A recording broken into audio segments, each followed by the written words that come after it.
If he says the horse can do, can do, can do. Hello, racing fans, and welcome to another edition of Handicapper's Corner, brought to you by the Derby Bar and Grill. I'm Mike Heads, along with Drew Forster. We're going to go through the Saturday, September 28th races. Only 7 racing days left. It's running down. We are winding down. Winding down, yes. One of the last few cards. Yep, our third to last weekend. We have 2 weekends left after this. Of course, our last day, the 14th, is our big day with 4 stakes on the tap. But we do have one stake, or we got 2 stakes tomorrow. Yeah, and the sales stakes tomorrow. We have 7 races today. Let's get right into the card. We got a field of 3.5. I know we're shortening them up to 3.5. Yeah. We got a field of 7 scheduled to go 3.5 furlongs. I kind of like the 5 horse in here, Drew. 2, 5, and 10. It seems like the horse to beat. I mean, she gets, or actually a field of 8. Sorry. Yeah. It seems this horse is claimed for 4 grand. She holds the track record at the 3.5 furlong distance, and I just think she's going to be awfully dangerous. This is her trip. Obviously, the 2 turns isn't her game. Once again, had a big lead. Set comfortable fractions for her, but couldn't get the job done and ended up tiring badly to run 7th. But makes her first start for Phil Hall, but does the appropriate thing, I think, and cuts her back to 3.5 furlongs. So I think she's going to be really dangerous. I put the 6 horse, Bruley Beach, back in from Northern California. Yep. Went down to Ferndale, which is the Humboldt County Fair meet, kind of north of San Francisco. Yeah. And didn't fare very well there. But this one's run some good races here. Always had some inside. Always had the 1 hole. Always had inside draws. Finally moves outside. I think he can come down with 2, 5, and 10, who's probably the quickest. So the 5 breaks out of there. 6 can kind of glide down with and maybe form the exact route at maybe 10 to 1, which I think this horse could be. And I put the 2 horse, Terrell Me Story, who's always been a nice 3.5 furlong horse in for 3rd. Not a lot of value there with that horse, but still a horse that should run on late. But I do like 2, 5, and 10. I went 5, 2, 5, and 10. I know it's throwing a bunch of numbers. The horse's name is 2, 5, and 10. My numbers are 5, 6, and 2. I went with the 2 on top. I went with Terrell Me Story on top because he is more seasoned. The last time, he did get beat a length and a quarter at this trip last time, but he obviously needed the race. He hadn't ran since February. Yeah, that was a big break. So he's got the race under his belt, and he's a seasoned pro at this event. I put 2, 5, and 10 second because I wasn't crazy with that last race. When she did win her 3.5 race, she was coming off at least a decent second in her maiden race. And the last time, she really kind of fell apart late. I know it was a 6.5 race, not a 3.5 race.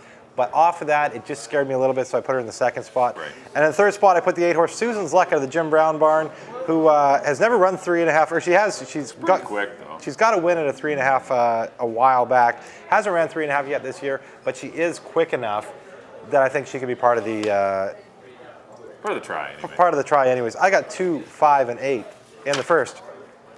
On the 2nd, maiden, optional 30 for 2-year-old boys, going 6.5. And I've gone to the most seasoned horse in the race here. I went with Dead Set out of the Cindy Krasner barn. Leading rider Amadeo Perez picks up the mount. A nice 2nd last time behind a very well-met Richter Red. That was for 25, so it's a little jump up, but I don't think that's going to be a problem. This is a race I had a lot of problems with. There's some first-time starters in here that look pretty good. There's only 6 horses, but you can make a case for almost everyone in the race. I went to the horses who had a start. I put Ride the Sky in the 2nd spot, I should say. Scott Williams retains the mount. He was 3rd in that same race with Dead Set and Richter Red last time. And the 3rd spot, I put Promise Glory out of the Dave Forster barn in there.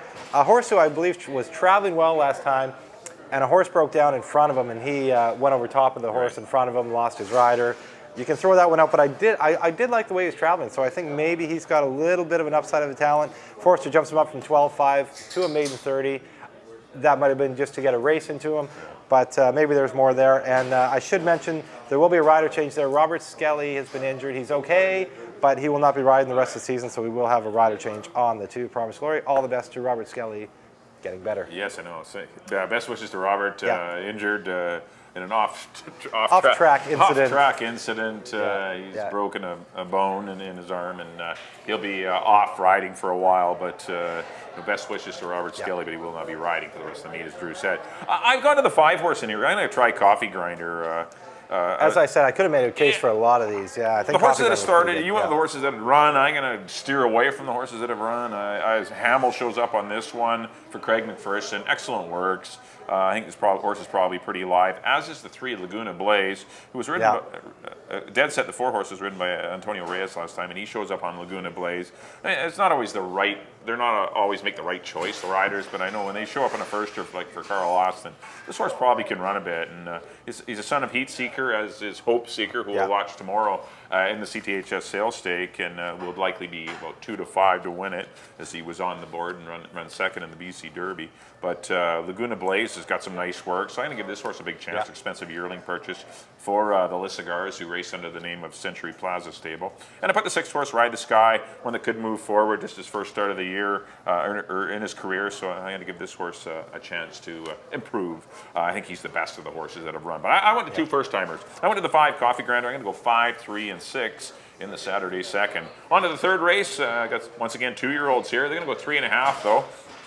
Field of 8 signed on to run. I went to the 5 Little Brown Derby. I thought a big run last time was kind of compromised by, wasn't quite quick enough in the 6th hole, got hung 3 deep, and got beat by a pretty good one, Cowie Creek. The runner-up horse, 2 Pump, came back to win last weekend, impressively going the same 3.5 furlong distance. So I think this is a big plus, and I think Little Brown Derby's found an easier field here too. I think this horse is the fastest of anyone. I think he clears and gets the lead. But the 6th horse, a Moonbeam on a Stone in for second. This horse kind of didn't break well in his debut, but had the 1 post going 3.5, and then was impeded by the 2 horse. It cost him a couple more lengths. There was this horse definitely was compromised through the opening 16th of a mile. Give this horse another shot. I think there's something there. And it was sloppy, so I mean the horse didn't make a run at all for the last 1/8 of a mile. So I just think with a better beginning, this horse has got something. And I put the 2 horse Ambidextrous Duke for John Morrison. He's got some nice works on this one. The son of Second in Command of the good mare Little Van Ellie was pretty nice. Rod Gilker trained her, and I just think Ambidextrous Duke, good connections, might be alive with Antonio Reyes in the iron. So I went 5, 6, and those are the 3 that interested me in this race. I don't love anyone, but I'm going to go 5, 6, and 2. I went with the 5 as well. Little Brown Derby looks like the horse to beat in here. I went with the 2 Ambidextrous Duke, as you mentioned. Good connections, nice works. Looks like it can run a little bit. The only one I have a little bit different, I put My Sweet Patina, the Dave Milburn barn. What interests me is Milburn thought enough of it to run in the sales stakes, and it gets Scott Williams, our second leading rider at the current meet. Scott's been very hot lately. He moves to this horse, so maybe that's tipping their hand a little bit. Maybe they think this horse is sitting on a big one. I got 5, 2, and 7, but I see it very similar to Mike. On to the 4th race, claiming 17.5, non-winners of 2 lifetime, going 6.5. I've gone to the 4 Stone Ridge Storm. Ran against straight 3-year-olds last time in a 17.5 and got beat by the streaking Serendipity Grove. Just got caught late, got beat by half a length, and Serendipity Grove has been red hot of late. He's reeled off 3, 4 in a row. In the 2nd spot, I put Leo's in the House out of the Troy Taylor barn. Got his maiden broke after a few good tries in the maiden ranks. Then ran against older horses in a allowance race. That really wasn't for him. They put him in the Derby, and it was a bit of an ambitious placement. They figured they'd take a shot in the Derby. Now he shows up for 17.5, non-2. I think that makes him extremely live in here. Aaron Grider reunites with him, who was aboard when he did break his maiden. And in the 3rd spot, I put Peyton's Best. Nice maiden breaker. Came back in that same race, that 17.5 that Serendipity Grove ran. And he's got some talent. I don't mind Peyton's Best at all. And of course, I will pass along always wishing recovery to Harold Barabee, who is at home and doing much better. So good to hear good news from the Barabee outfit. I went 4, 3, and 7. I see it the same way. I've gone 3, 4, and 7, but I'm going to go to Leo's in the House to win it. A horse that I think can go out there if need be, but I think there's a lot of speed in the race with the 1 Proxy Man, the 2 After the Conflict, and even the 4 Stone Ridge Storm. So Leo's in the House. If he breaks well enough, might be able to go out there and maybe sit on the outside of a couple of these horses. And if he doesn't, he can sit in the pocket and get a good trip. And I think either way, Leo's in the House is going to be pretty dangerous. I agree with your 4 horse Stone Ridge Storm. This horse is live. He just missed the Serendipity Grove. That was a big race. He's actually running. He's actually running well a lot of all big year. Races, Stone Ridge Storms is hooked into some pretty nice horses, and he's live in this spot. And also the 7 Peyton's Best. I just didn't have enough. I maybe should have took a shot and tried him to win it, because there could be a wild pace in here. Yeah. And if you look, try and find a closer. I mean, Peyton's Best might be the best one. Him or the 6, he's big time. We ran a good race sprinting last time as well. But maybe Peyton's Best with Amadeo Perez that's a I think a key rider. He rides off the pace horses really well. Nothing against Antonio Reyes, but I mean Amadeo really suits one-run closers. And I think Peyton's Best might be ridden a little quieter early, and with all the speed in this race, that could work out well for him. Yeah. But I went 3, 4, and 7. I agree with the top 3 of yours. Just switched them around a little. On to the 5th race. Got some maiden $5,000 fillies and mares. Going to go 6.5. To me, it looks like the 4 or the 7. I went to the 4. That's the Spirit, dropping from maiden optional 30, against the boys last time into this maiden 5-grander. Prior to that, this horse has got some speed. Ran against the mares 2 back, and I thought ran a credible race. Just keeps hooking into 116 and change horses. Yeah. Finally gets in against a group. That's probably not going to happen here. Going to get the lead. She's going to get to the top. I think she's going to be really dangerous. Yeah. So I like her to win it. Put the 7 Whistler in for second. Hasn't been beaten much in any of her 3 starts this year, and she's going to break through with a win really soon. Just unlucky for her to hook into a big class dropper in the 4. That's the Spirit. So I'm going to put the 4 over the 7, and I'm going to put the 9-horse Classic Cheese, who made a bit of a move last time. Ran a lot better second time off the layoff, in for third. I think she's your best closer, but I think the 4 and 7 are quite a bit better than the field. I went 4, 7, and 9. I have the same horses on top. That's the Spirit, Whistler in second place. As you mentioned, those are kind of the 2, and then there's everybody else. Whistler's been running very good, and obviously that's the Spirit. With the drop from maiden special weight against the boys, as you mentioned, so it's almost like it's an even bigger drop than it looks. Yeah. And just my only difference in the 3rd spot, I put Medea. Yeah, I can see that. A filly that has been kind of battling all year, hitting the board, and she took a drop down to maiden 5, and she's ran a decent race last time behind Lovers Lyra and Whistler. So she definitely figures to be one that could round out your triactors. But I do think it's between the 4 and the 7, and I got the 4 on top. 4, 7, and 2 for me. In the 5th, on to the 6th. Now it's the girls' turn. Maiden optional 30 for 2-year-old fillies. Going 6.5, field of 9. I've gone to the 3 Fire Beauty at the Mel Snow Barn. Some good races. Ran once in June, ran into that Lady Strike race. Almost Too Much Fun was in there. Only got beat 3 lengths, then come back and just got beat a half length by a very well-meant Bluegrass Miss. Got a good buyer that day. She looks like the horse to beat here. She's going to be a short price, but she's well seasoned. She's going the right way. I think a lot of factors are in her favor. I like Fire Beauty on top. I put Battling Brook out of the Troy Taylor Barn, one that's been battling all year long in these kind of ranks, and she seems to be improving and getting closer to maybe getting her picture taken, a decent 3rd last time. And the 3rd spot, I put Copper City, one that's been very well backed in both her starts. Maybe didn't care. The first race was pretty good behind Grove Trotter, and She's All Stormy. Maybe didn't really care for the wet track last time. Or the 4 wide. Yeah, she didn't have the best trip, and it was a muddy track, and there was just a few things. I think they paid a good price for it. It's blinkers too. Blinkers on. Yeah, I think she's got some talent, so I put her in the 3rd spot. I got 3, 1, and 4 in the 6th. Yeah, I agree with you. 3 and 1 are, to me, are the top 2 horses. Fire Beauty, very impressed with her running against Bluegrass Miss. That was an excellent time, 118 flat. That was huge. Pace wasn't fast, but still, this horse was running with a pretty nice filly out of the Tony Cloutier barn that Leif Nordahl owns, a Bluegrass Miss, and that was a good run. They were 4.5 clear of the 3rd horse. Fire Beauty ran huge. I think she's dangerous. Battling Brook, no luck last time at all. Was squeezed out early, lost position. She's had some bad wet, fast track. She's battled. You get a baby in behind horses in the slop or something, or in a tough track, then generally they will run poor, and that was the case. And she actually rallied to get 3rd, so I'm going to give her another shot. And I put the 8 Bubbly on ice. She's had a couple of. I thought that run 2 back, where she was just photoed out of 3rd by Battling Brook. So I think she's just as good as that one. But she tried, the tough ones in the Sadie Down in Futurity, and she was no match for Arabella's Muse and Architecture and Habita. So gets an easier assignment here. So I went 3, 1, and 8 in the 6th race, but I think you need all 3 of them in the pick 4. On to the 7th and final. We only get 7 of them on the Saturday card. Non-3, $8,000 claimers, going to go a mile and a 16th. I landed on the 7, Bullock Orr, dropping from 17.5 straight 3-year-olds. I thought battled pretty hard against Serendipity Grove. I thought his mile and a 16th races earlier this year, prior to the claim, were very good. This horse is, I think, very dangerous on the class drop, even though he is eligible for non-2. This horse obviously didn't want to run for 4, and that's a good thing.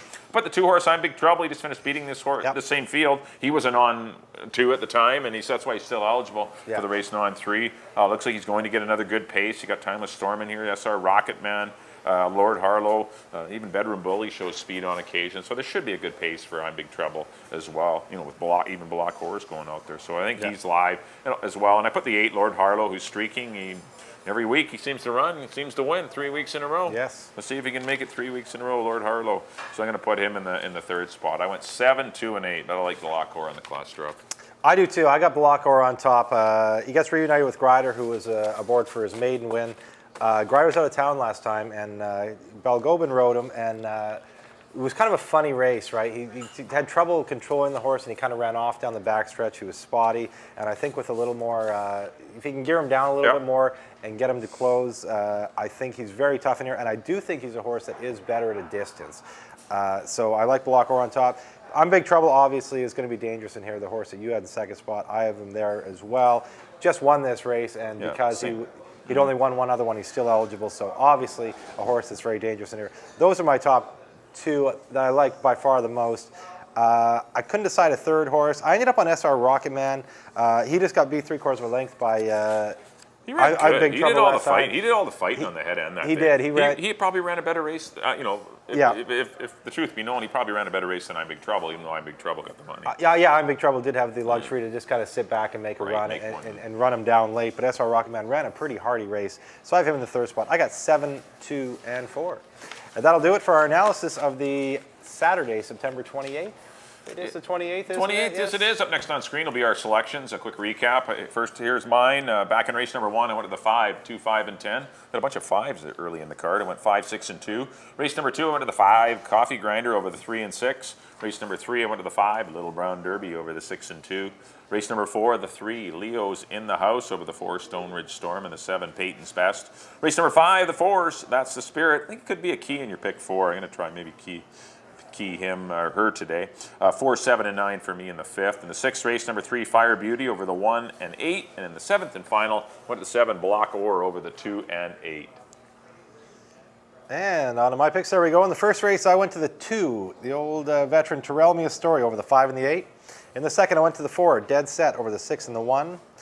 And from here on out, I'm pretty much agreeing with Mike. In the 3rd, I agree with Hope we do well. Mike with number 5. We'll see. Number 5, Little Brown Derby over the 2 and the 7. In the 4th, I went to the 4, Stone Ridge Storm over the 3 and the 7. In the 5th, I went to the 4, That's the Spirit over the 7 and the 2. In the 6th, I went to the 3, Fire Beauty over the 1 and the 4. And in the nightcap, I agree with Mike on number 7, 7 horse in the 7th race, Blockor over the 2 and the 4.